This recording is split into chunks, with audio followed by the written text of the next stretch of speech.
The bag is packed with the sticks. The drinks are cold. And the scorecard's ready to go. Time to hit the links. I think that he deserves to be on the team. Yes. But if he picks himself as a captain and he tries to do both, it sets a very dangerous precedent moving forward. I don't know if it does because I don't know if we're going to be in this position again. It's time to go on the team. We're golfers, man. We're weird. Sponsored by Majestic Oaks at Lake Lawn Resort. Yeah, I don't care too much about other things outside of golf. And Gruber Law Offices. One call, that's all. Let's give the people what they want. The original By script. the people, you mean you. Yeah. Alongside PGA Tour Live Stephen Watson, here's Gabe Neitzel. After having nearly a show-long debate about Ryder Cup stuff last week, we're going to do an hour-long debate again this week about Patrick Reed. Should he be on the Ryder Cup team? Oh, come on. Sir, that's all my timeline has been. It's the dumbest story in golf I right know. now. What are we doing here, people? I just wanted to get that out of the way. He had his moment. Well, like, We do not need him ever associated with Team USA Golf ever again. The last time he was on a Ryder Cup team was 2018. He complained about not being paired with Jordan Spieth. Instead, got to play with somebody he idolized in Tiger Woods. Shot an 80 in the 4-ball format. Said that Tiger apologized to him despite Patrick Reed shooting like an 80. Promptly threw his captain under the bus, Jim Furyk, and hasn't been on a team since. Guess who's an assistant captain on this Ryder Cup team? Jim Furyk. You think you think he's going to let this guy anywhere near the team? Can we please stop with this discourse online? That's all I have to say about Patrick Reed. It sounds like you follow way too many people associated with Liv on your timeline. Well, it just keeps popping up. Yeah. Oh, Captain America. He hasn't been Captain America for almost 10 years. Can we stop, please? He stunk then. Can we just, and the last thing you need is somebody who's going to blow up the team dynamic. Yeah. P cares about himself, and that's it. So what I thought would be fun today, I found something else online that's a little bit more fun. And because, I don't know. I want to see what you're searching online, because all this stuff is populating at the top of your timeline. Yeah, it is. Patrick Reed and fun little games. You know, it's all golf. Like, just my algorithm is all golf. I don't know. Yeah, mine's golf, babies, and golden retrievers.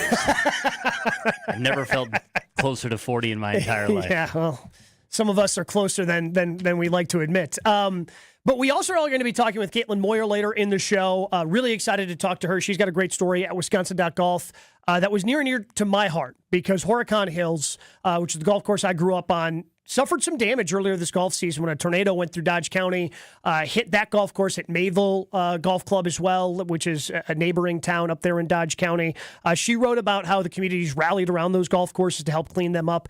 And also, Caitlin, well, she kicked my ass a little bit, Stephen, with a golf yoga that I did a couple of weeks ago. Man. So that sounds awesome, but terrifying. Oh, I'm really bummed that you missed out on it because you'd have had the opportunity if you were in town to also do that. But we'll have a chance to talk with Caitlin about that in a little bit. But Golf Digest, a couple of days ago, had an article saying they love their lists. 17 items you need in your golf bag. Oh, okay. And I kind of went over this list. I'm like, 17? Seems like a lot. You know, and it's not like 14 clubs plus three other things, right? Like, what are the three things? Yeah. You need your 14 clubs. Yeah, because you never play golf anymore. I thought I'd see how many of the 17 you actually have or think you have in your golf bag. Just growing cobwebs in there right now. Yeah. All right, so number one on the list makes sense. And I think everybody has this in their golf bag. New balls. You have new golf balls in your bag. Like ones that have not been opened? No, I mean, or ones I would that just say haven't been played yet. Yeah, ones that haven't been played. Yes, I am a big advocate of always playing new balls when I tee it up. Yeah, so I would think yes. I think everybody has that. Kind of depends on the match, though. Like if I'm playing a match that I'm into, it's all new balls. If I'm playing by myself, let's add some more scratches on there. Number 2 on the list: shag balls. Stuck behind a slow group, want some extra practice? Damaged or out-of-service balls are perfect for this purpose. Look, I like to walk a lot, Steven. Yeah. I am not putting unnecessary things in my golf bag. Yeah, that's the number 2 thing you need in your bag. That's what it says. 17 items you need. I don't know if that's in any particular order, but this is what number 2 on this. I carry a maximum of 8 golf balls in my bag at all times. A maximum. Yeah, I think I'm around that number. If I lose 8 golf balls, I don't deserve to be playing golf. You're done. Yeah, you're done for the day. Like, I'm putting myself on timeout. What's a shag ball? I've never heard of this before. Is this like balls from the driving range that you throw into your bag? No, just like a ball. Let's say you have a ball that hits the cart path. Instead of just discarding it, you just keep it in your bag. Oh, I'll practice with this later. I don't want to do that either. No. I think the concept of shag balls is very strange. I hope this is not in order of importance. I don't think it is. Okay. But again, I saw this 17 items. I thought it was a lot, and it is a lot. I just wanted to make sure I wasn't crazy. I wanted to run it by you. Yeah, that's crazy. Because next on the list is rain gear. I'm not carrying my rain gear on me. Now, I will, and I have been caught this season where I did not realize, I did not think it was going to rain. It actually happened to me a couple of weeks ago, or actually last week when we were at Wisconsin Country Club. Yeah. It rained in the middle of the day. Wasn't anticipating that. We ended up pausing our match. I didn't bring any rain gear because I'm not just carrying it for the sake of carrying it. Yeah, I feel I'll look at the forecast, I'll bring it with me, and if I put it on, if I got to take it off, then I obviously will carry it. But if I put it on, chances are I'm keeping it on. I know we're going to talk to Caitlin here shortly, but after that, I want to brainstorm maybe what you need in a walk-in carry bag versus what this list has in a tour bag. I'm not throwing in rain gear. Yeah. The only time I ever carried rain gear with me was when we were in Scotland. I'm trying to think if I even packed any in because we had such beautiful weather. Like, I started the day with it on the one day that we played through it. Like, I didn't even carry it. It was just on my person the entire time. Like, who's carrying rain gear? I'm not willingly going out to golf in the rain at this point unless I'm playing at a golf course. Unless it's that destination I'm signing golf. up for. Yes. Correct. If you're playing out at golf, Bandon. I'm not like, it's going to go rain today. Let me just throw my gear in. Like, it's going to rain today. I'm not golfing. It sounds more like keep this in your trunk. Yeah, like it's 100%.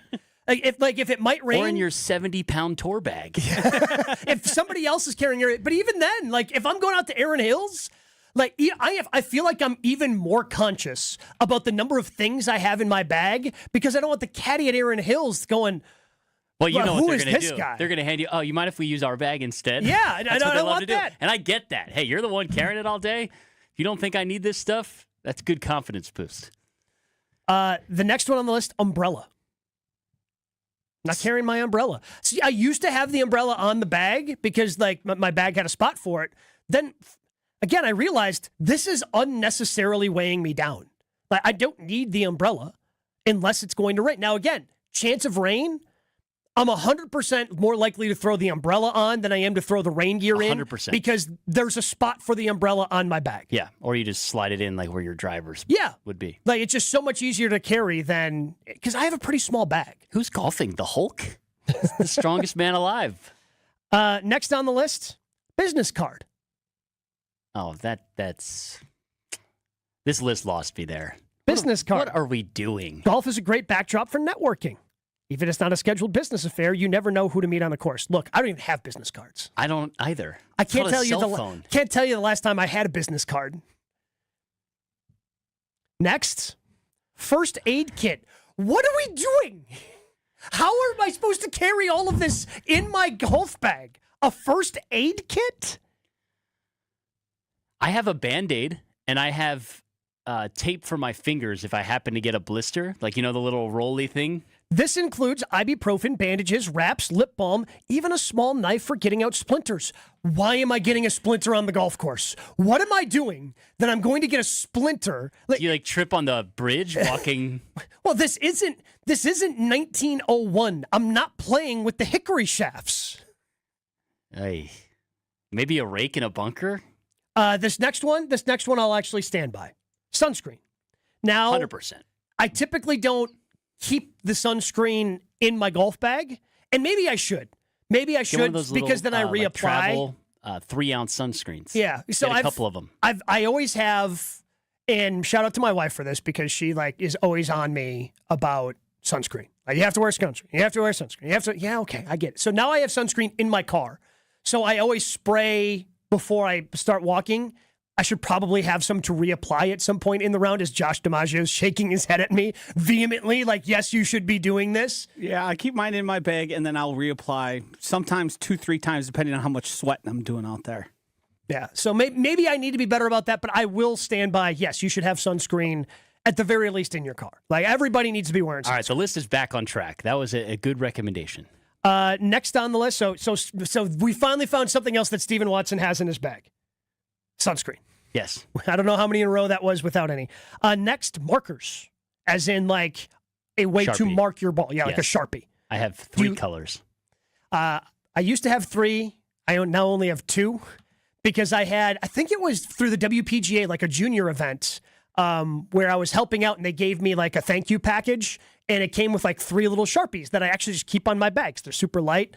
At some point, the green one went, I don't know where. But I only usually use the red and blue ones, and those are still sitting there, thank goodness. Yeah, I've red, blue, and black. Those are my 3. How do you mark your ball? So I have it almost kind of looks like a crosshair type thing. Because I have, I don't know, like a thing I can put my golf ball in and then cross the perpendicular. Yeah. So I can do a perpendicular line and then kind of a straight line that I want my ball to be on. And then you have the perpendicular line to you so that you can kind of, okay, my putter's in the right spot. Yep. So that's what I have. You, how do you mark your ball? I have 2 dots. Okay. Just like I find the exact center dimple right above the middle of Titleist and right under the number. So I go Titleist 16 because I once played in a best ball tournament where I was playing a Titleist 2 and I hit it. It was at the River Course. I was playing in the Kohler Challenge with my buddy Mike. And I thought I hit my drive like kind of over by one of the bunkers. I'm like, okay. And then I found a ball in the bunkers, Titleist 2. Oh, sweet. Okay. I hit it out of the bunker, kind of chunked it, and I'm just short of the green. Walk up to the green. Oh, this isn't my ball. Hit the wrong ball out of the bunker. Well, Mike, I'm out of the hole. So I was like so embarrassed that I hit the wrong ball. Like I switched to, I do the custom order now because I want to make sure that that's my ball. Because it was. So why 16? That was my baseball number in college. But yeah, so that's 2 different ways that I can now know that that's something my ball. Because the way it was sitting in the bunker, like my marking was covered. Yeah. So I want to avoid that again. Yeah, I want to avoid that. That's always tough. You play the wrong ball in a tournament set. Like you're playing with your buddies. They're just like, I'll go back and hit it, whatever. In a tournament setting, you're just kind of, you're SOL. It's not great. Yeah, that's not a fun feeling. Towels, next on the list. That's plural. Yeah. It says, as in multiple, 1 for your club, 1 for your hands, neck, and face, in case things get wet. When it's a really hot day, I will grab an extra towel. Does it make me grimy that I use the same one on my clubs as I might on my neck? A little bit. But I mean, you're taking a shower afterwards. Yeah. I mean, it's for me, like I feel like that dirt would get in my neck and that would bother me. Maybe in your beard. Yeah, well, I'd probably feel it less. Probably grow something in there. A little dirt in there. Start it might be. We can only one way to find out. So facial hair envy here. I've recently acquired one of those cooling towels that you can use for both and get damp if it gets extra hot, and then I'll use it for if it's not particularly hot. The hand towel. That's the way I've done it. Ooh, it doesn't get that hot here. No, but one of the things I enjoyed doing back when courses actually put like water jugs out, like getting so I would carry 2 towels, 1 for my clubs, 1 for me. I would get the one for me, a little bit of that cool water, kind of damp it down on your neck, take off the hat, get your, just maybe, again, kind of cools you down on one of those. We've had some of those hot days already. Yeah, here that's true. Okay, in Wisconsin last week. It's nice to have. I'm just saying. Scorecards, the next one on the list. I think that's goes without saying. Tees. Again, I think that falls along in the line of golf balls. Extra socks. Probably a good thing to have in the bag. I don't know if it's a good thing to have in the bag. I think if you belong to a club like you and I do and have a locker, sure, keep extra socks in the locker. If you don't, keep extra socks in your car for the ride home so you're not driving home in those same socks. I don't think I'm carrying those in the bag. Yeah. They would be light enough where it wouldn't bother me. I'd be open to considering it. Okay.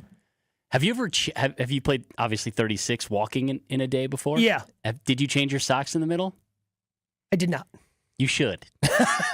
Refresher? Refresher?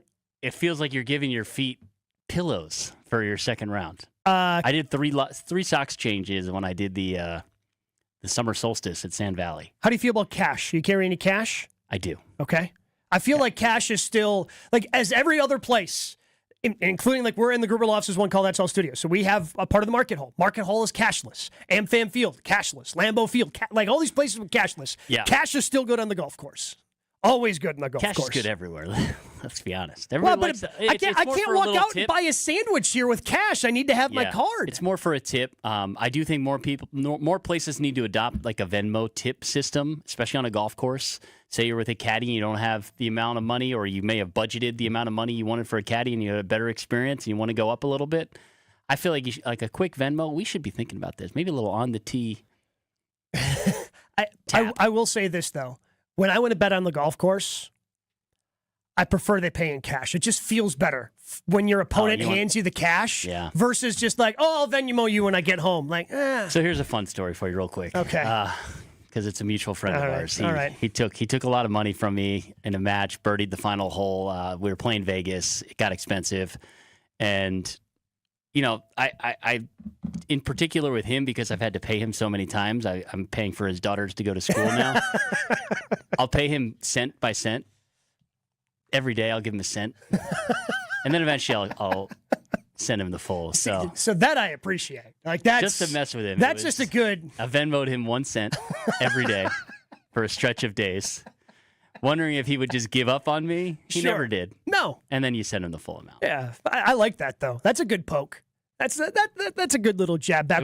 Unfortunately, it would have taken me a long time to get to that number. to get to the total number, 1 cent at a time. Been through college by then. Yeah. We will get to the rest of this list, but we do have to get to Caitlin Moyer and talk about a number of different things with her. She joins us next, but first I got to tell you about Erin Hills, Golf Digest 10th ranked public course in the nation, charming overnight accommodations and a championship golf experience. Erin Hills, modern course whose foundations were laid eons ago. Again, one of the places where cash helpful if you want to tip your caddy, and chances are at Erin Hills, you're going to have a really good caddy. And you're going to want to tip them properly. Erin Hills, Championship Golf in Wisconsin. Plan your trip at erinhills.com.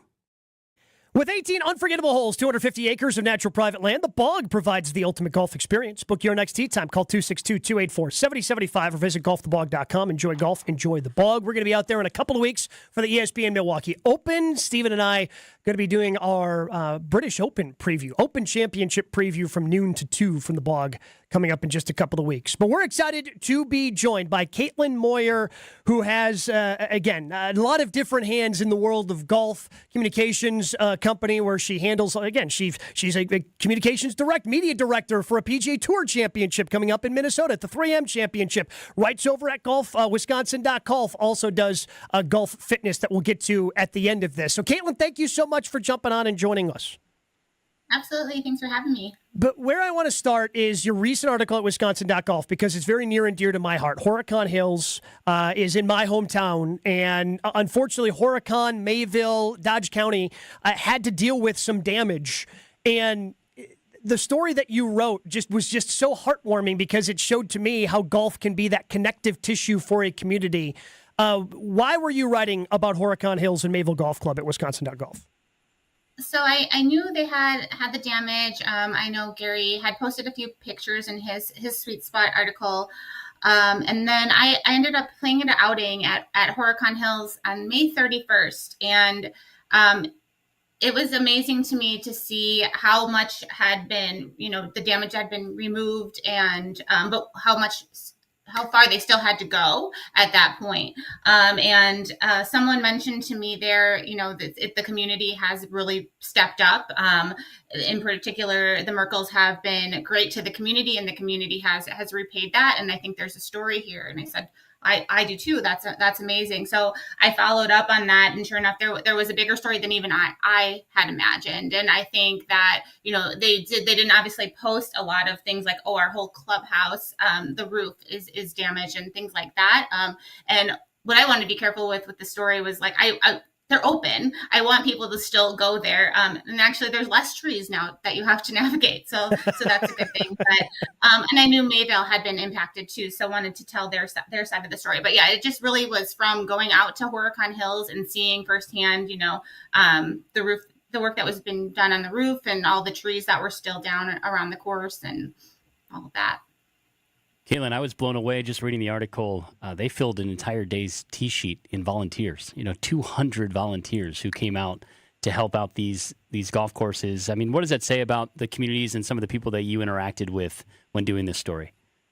I mean, I think it's amazing. It was, golfers and non-golfers, and these are people that their own homes and businesses had been impacted by the storms as well, and they stepped up, to donate their time, their equipment, their energy.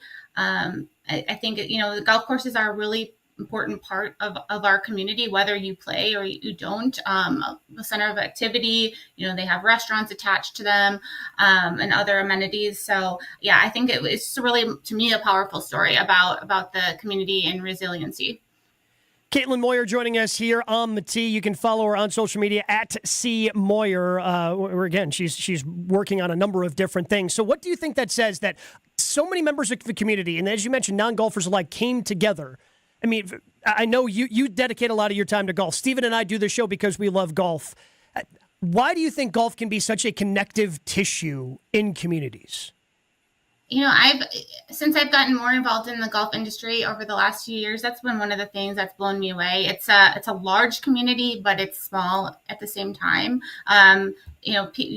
We find so many different connections, and it brings us together. If you like golf, you have something to talk about with someone else, like right away, and that connection that you forge. So I think, and just the role that they play in the smaller communities is amazing too. So I think, that was one of the big things that I heard was, Horicon Hills was active in the community and doing so many good things for the community that it was just easy. It was a no-brainer for the people of the community to come out and support them, and to see at Mayville other courses helping donate their grounds crew or their equipment to come out and help them rebuild.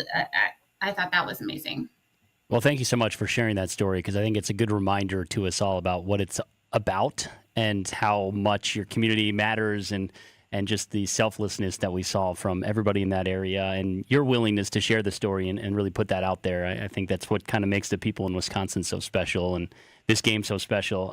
Gabe used the phrase connective tissue, and I feel like that was the perfect transition to talking about what you also do, and that's helping everybody get their bodies right for the game of golf through yoga. I am jealous that I was unable to attend this session that Gabe and a couple of his buddies put together to have you out there doing some golf yoga. How did you get into this, and where is it taking you? Sure. I've always been interested in fitness and practice yoga for many, many years. About 5 years, actually January 2020, I finally decided to get my certification. At that time, I was in a different role, had no chance of being able to teach with my current schedule and my current job. But I just wanted to do it for my own background. And so I went to Costa Rica, got my yoga teacher certification, and came back. As one does. But finally, I've been planning it for years. Finally decided go to Costa Rica, do an immersive experience, 3 weeks there, get my certification. But then I come back and everything happens for a reason. Got it in under the wire before the pandemic. And then in lockdown, friends were like, well, you're a yoga teacher now. Like, can't you do classes on Zoom? Can't we go to a park and do social distance classes? And I was like, well, I wasn't really actually planning on teaching you guys. But I started that way. And then I ended up creating my business, and that new business allowed me the flexibility and freedom to build fitness into my schedule and my offerings. And one thing, as yoga teachers, we do continuing education. So have to take, workshops, classes, things like that. And for me, with golf being such a big part of my life, I said, yeah, yoga for golfers, that's a thing. I'd like to specialize in that. And I went on to become a yoga for golfers certified instructor. And now you do work with the Marquette men's golf team with the yoga. What have been the benefits that maybe you've gotten as feedback that they've gotten from doing the golf yoga? Well, they've won the Big East championship twice since I've been here. So they're feeling loose, they're feeling free. I love it. That's a pretty good testimonial there. Like, hey, a couple of conference titles. Yeah, it's been amazing. I went to Marquette. I'm a 2-time grad. I'm an adjunct professor there in a social media class, and I did not know Coach Bailey. And he did a Google search for yoga for golfers in Milwaukee, and he came across my website and was like, this girl teaches at Marquette. She went to Marquette. She's right here. Like, how do we not know each other? So it became a perfect fit. But when he reached out, my question was, now, do you want this or do the guys want this? Because it's one thing, if the coach wants it, but if the guys are like, I don't want to do yoga, there might be like a stigma attached to that. He's like, no, the guys understand. And I think that's one thing that has really changed over probably the last decade.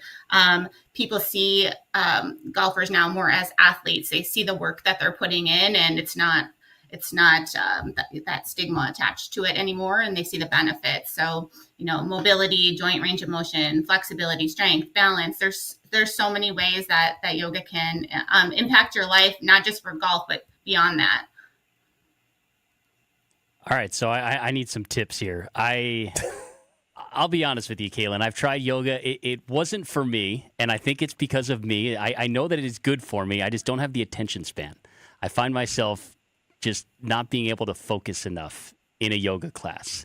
What do I need to do better in order to realize the benefit of what this could do for me, my golf game, and just my overall quality of life? I think you need to find the class and an instructor that works for you, because, there are so many different styles of yoga.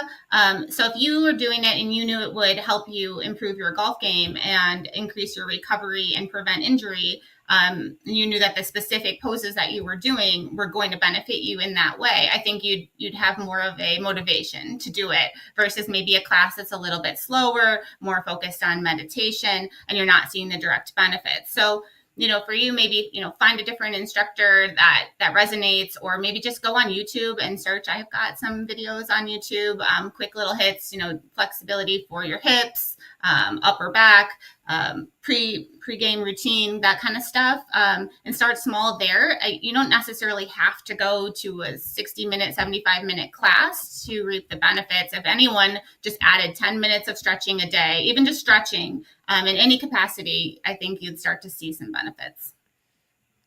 I think you really just missed out on this class, Steven, because at one point, I'm bummed. Again, so Caitlin came up, a friend of ours, a mutual friend of me and Steven's, had his 40th kind of birthday celebration out at Wisconsin Country Club. Caitlin came up and did a golf for yoga, it wasn't a full-fledged class because we had to play golf after, and we were all still sore from just doing this miniature version that she put together for us.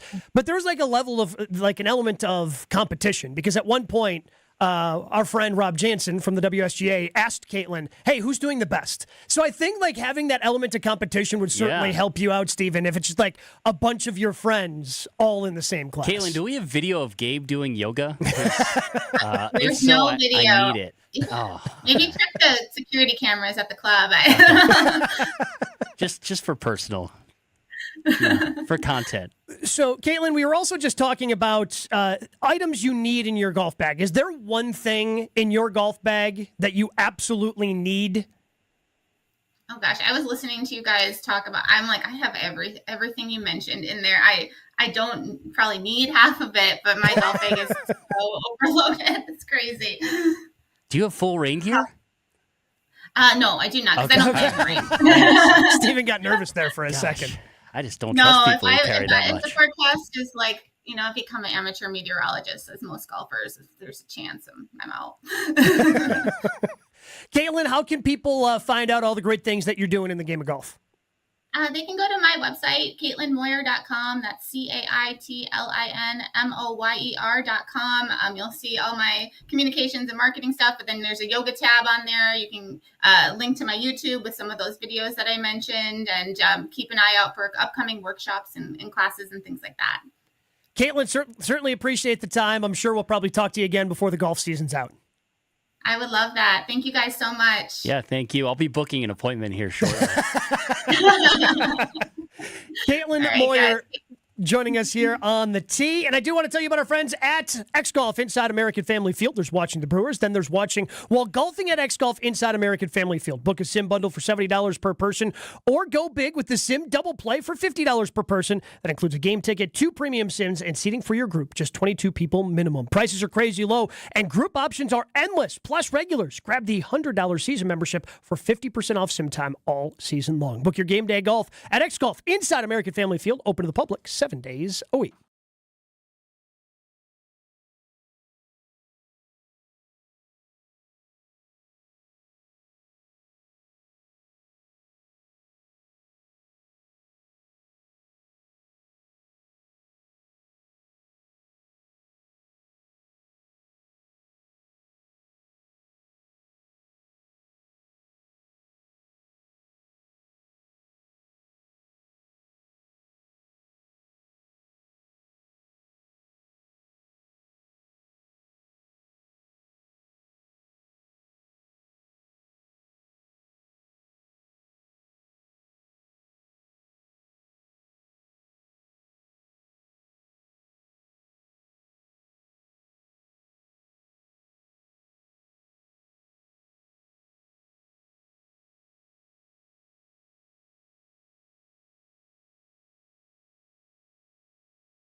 Do what Steven and I did.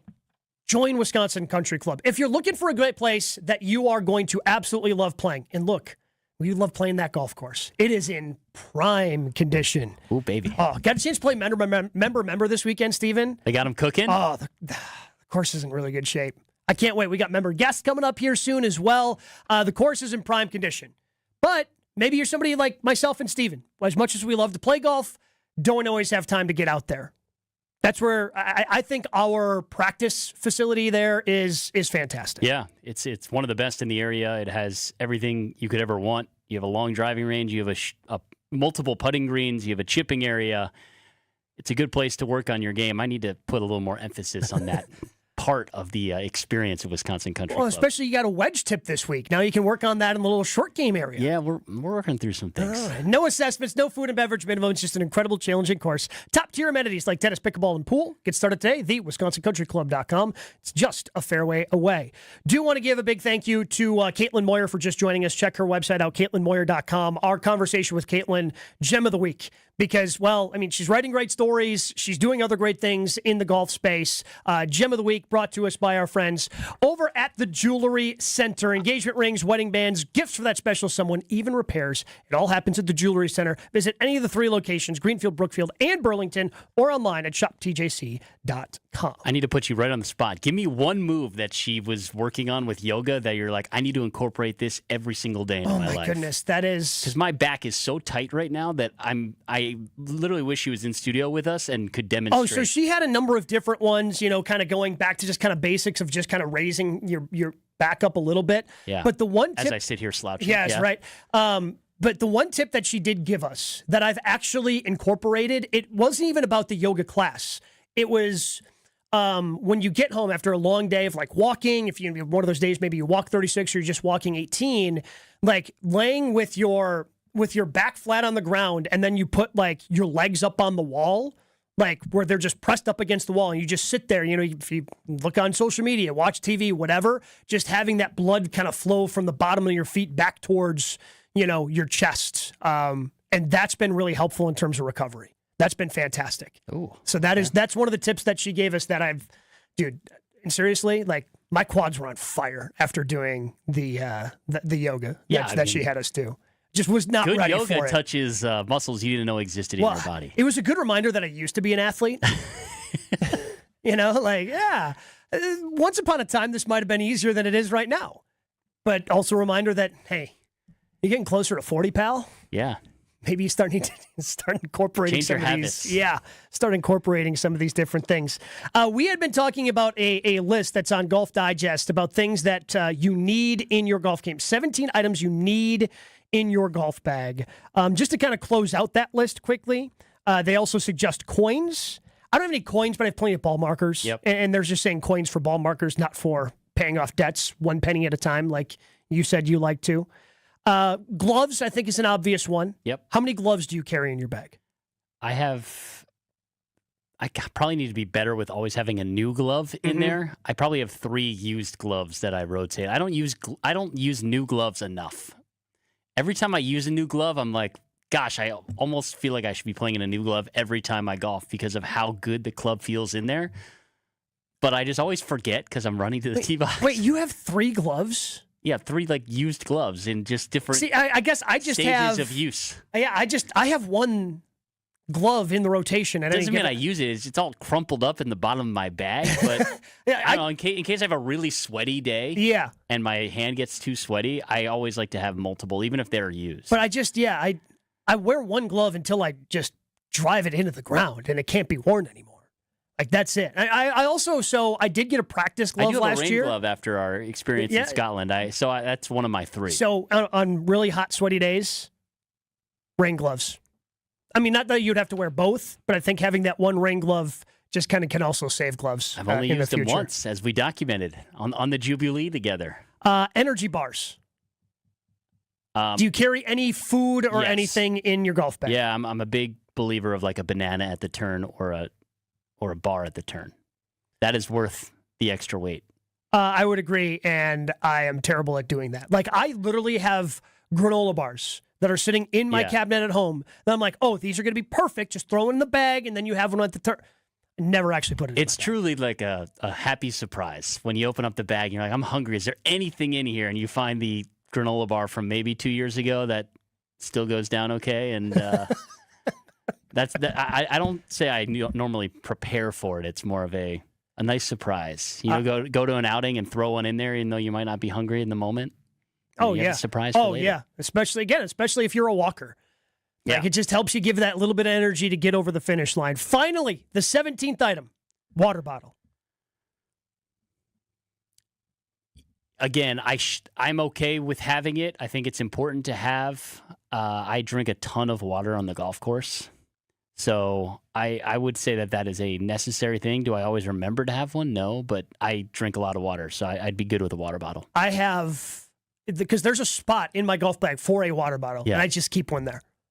So I've got one there. I've gotten better at filling it up just because I know I've got the ice at home. Just overfill it with ice, and then that melts as the round goes on. So I've got that water on me throughout the entire round. So water bottle is, so again, that's 17 things. I think we determined that we don't need all 17 things. But this week for our Gruber Law Office's One Call, That's All, Steven. What is the one thing you need in your golf bag? The one thing you cannot play a round of golf without. Obviously, outside of like new balls and tees, unless there's like a specific tee you like to have as a good luck charm, I'd accept that answer. Yeah, so I'm surprised this wasn't on the list because it seems very obvious, but I'm going to go with a rangefinder as my Gruber Law Office's One Call, That's All pick. Because it's probably the most used thing in my bag. Well, you also, like, it always sucks to play with somebody who doesn't have one. They're constantly asking you to, hey, can you shoot that for me? Can you shoot that for me? Come on. Yeah. That's me. You're that guy. I did tell Josh I've got an extra one that I got to give him. I got to remember to bring that in some morning. Yeah, it's one of those classic things where someone's doing something nice for you, but you don't want to constantly remind them and make it not as nice of a gesture. I'm like, hey, can you bring that? Yeah, I've got one. I will make sure I will remember. Well, now you're gone the rest of the week. We'll figure it out. Yeah, we'll figure it out. I've got what bug spray. I got destroyed after a brief rain, and having just a thing of bug spray is monumental because my ankles were in bad shape after we had that rain and all the mosquitoes came out. That's a good one. What about you? So the one thing that was definitely not on this list. So there's, I guess for me it'd be two things, but the one thing I would say for me, scorecard holder. I love a good scorecard holder. That was a great investment I made after way too many cocktails in Pinehurst. I bought like one of the nice ones there. Had some fun on the cradle and decided to do my shopping after. Yeah. Don't advise that if you're trying to save a buck. But it was one of those, it was on display right at the checkout, and I was like, oh, that's really nice. I paid for it without looking at how nice it was. And I still use it a bunch. You do. Like, anytime I play golf with you, I see it.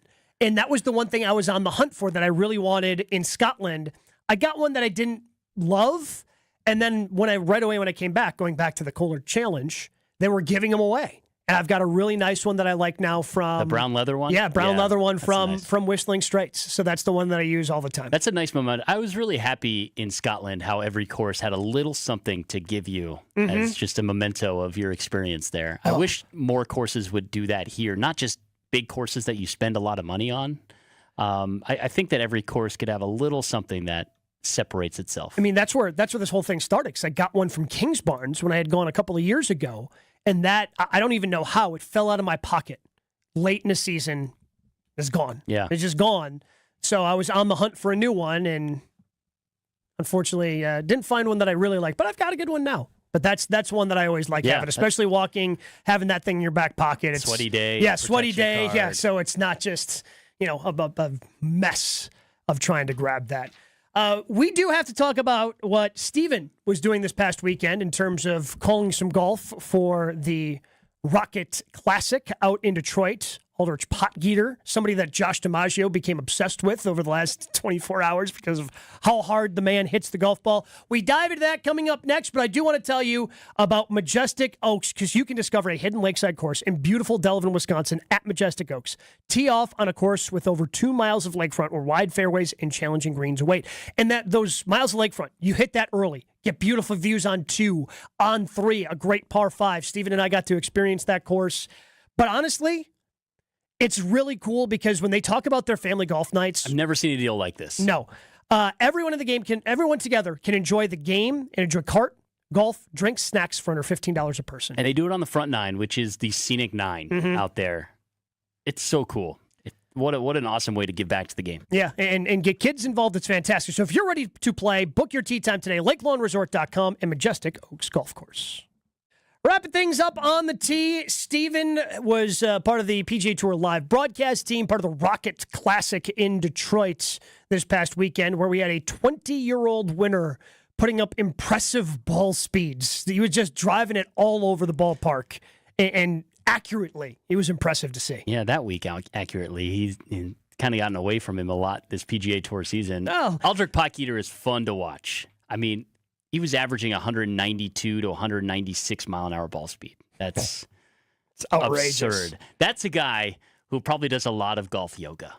Because you look at him, you don't really think he's an athlete, but the way he can turn on a golf ball is pretty impressive. The Rocket Classic, year in, year out, has been one of the most gettable golf courses on the PGA Tour. It's actually the flattest golf course on tour in front of TPC Louisiana, the home of the Zurich Classic. Oh. You wouldn't think it. Donald Ross greens are kind of the great protector out there. They're actually getting redone starting today after the championship, so they're going to try and restore the original Ross design of the greens. The one thing about that golf course, it kind of felt a little bit like Houston when I did the Houston Open. It did not penalize poor driving. No, it just hit it wherever you want, and then you can find it and wedge it on. And that's kind of the scary thing for me when I think about the future of the PGA Tour, and we talk often about rollback. This was a course where I said, man, this would be way better if these balls were rolled back. Mm-hmm. Because you look at how the field separated itself, and you've got Knapp, you've got Potgieter, you've got Thor Bjornsson, guys who are just averaging 195 miles an hour off the tee and just blowing the field away. I mean, if you actually look at Potgieter's stats this year, yes, he is fourth in strokes gained off the tee. He is actually the longest hitter on the PGA Tour this season. But his strokes gained approach the green 110th. His greens in regulation 93rd. His proximity 152nd. His scrambling 163rd. This is a guy who is benefiting right now from being a bomber. Mm-hmm. And he better rack up those wins now while he's young, because if they ever roll this golf ball back, it does not favor Aldrich Potgieter, and it does not favor a lot of these young guys on the PGA Tour. This is one of the wildest seasons I think I've ever seen from a player. You ready for this? Oh, I'm familiar with his season, but I don't think many people are. So go ahead. This is the definition of boomer bust. Cut. T15 at the Farmers. Great. Lost in a playoff in the Mexico Open at Vedanta World. Yeah, the only other time he held a 54-hole lead. Cut.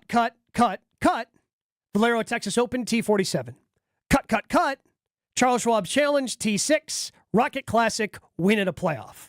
So he has missed so many cuts. And he's only made, 5 cuts? He has made 5 cuts this year. And in those 5 starts, he has 3 top 10s, a top 20, and then, Valero, he barely made the cut. So this dude is either on or he is way off. Just a wild season for Potgieter. He's 20 years old, and I believe it was in the playoff at Vedanta World in the Mexico Open where he hit in that playoff one of the biggest pull hooks I think I've ever seen a player hit. Well, and he also got unlucky. Brian Campbell won that event because his ball hit off the tree in the playoff. And kicked back into play. And Campbell goes on to win in that playoff. I am not knocking Aldrich Potgieter. He's actually one of the really enjoyable, bright young stars in this game. An incredible athlete, incredible interview. What a finish, in the 5th playoff hole at the Rocket Classic, edging out Max Grazerman. That was a fun duel, both of them looking for their first PGA Tour wins. I just don't know what the future of the PGA Tour looks like when you have guys who have this type of disparity in their golf game winning. And it's a little concerning with some of these golf courses that they go to where they can just hit it all over the place and make a mess of the golf course, but because they are 50 yards out in front of, plotters. And this is why I am a fan of rollback. Yeah. And even more than that, they got to shrink the driver head, make make driving more of a skill, because the skill that Potgieter has, and he is playing the game the way that, again, the rules allow him to play it right now. Yeah, again, hit I'm it not anywhere knocking on him personally. hit it anywhere on the club face, but I want distance should be rewarded, but only if you're like hitting it in that sweet spot. On a string. If you hit it long and straight, great, that's a skill. Hitting it wherever you want, it becomes, I think, less fun to enjoy. Lee, but he did the same thing. He won in Houston for the same reason. He barely hit a fairway the entire week, but he won because only hit like 6 the it was entire week. wide open. Yeah. And but that again goes because of the golf ball, because there are only so many places that are actually true tests for the top men's professional golfers. Yep. And those type places are tough to find, tough for those courses also to give them up throughout the course of the season. I'm going to be off next week, but in a couple of weeks, we are going to have our Open Championship preview live from the Bog from noon until 2. But Steve will be back next week on the tee.